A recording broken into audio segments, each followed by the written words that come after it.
सकाल सकाल उठी सातराधि भितर रुटी करदेली झरका भितर बाड़ी को देखी सुंदर सुंदर कोइलिंकर ककिला कंठ शुणुली। चुलू हसी हसी केते सुंदर पानी पी दउछि। को जगी जगी माछ बालाटा एबे आसुछि। बुढ़ी मां आसी कहउछि तते जदी माछ दरकार तू मते कहूनु मते जगी परिला भली तू आउ काहको जगी परिबुनु। भाकुर रही कन्फ्यूज हेई मु रही को नेली। न स्वामी थिला बेले भाकुर माछ मुंड मु बहुत खाउथिली। चुलू माछ मुंड को देखि बसिछि ता मामा माछ मुंडटा बेसी खाउछि।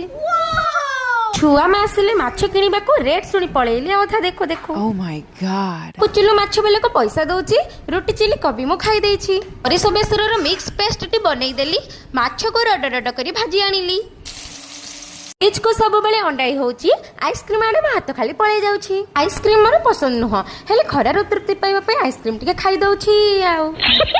आलू को भाजी मसला रे देली झियो कांद थिला ताको आगो सुआई देली। आइसक्रीम रे मन बुझिलानी स्प्राइट बोतल टी देली आनी। माछ मोर हेई गला रेडी ताको सजै देली फुलकोबी चिप्स सहटी।